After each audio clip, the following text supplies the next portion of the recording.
This video will give you an overview of the controls on the Twister T4 trimmer. The T4 controls are extremely simple.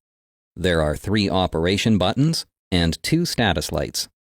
Use the tumbler button to start or stop the tumbler, and the blades button to start or stop the blades.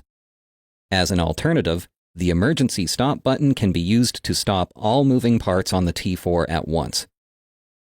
The fault light, if lit, indicates that your T4 has shut down due to a serious issue and needs to be reset. You can reset it by unplugging the machine.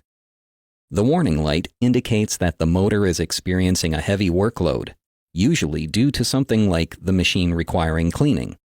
If either of these lights are on, check the troubleshooting section of your manual for further details, or you can always call our tech support line at 1-888-254-3204, and we'll be happy to help you.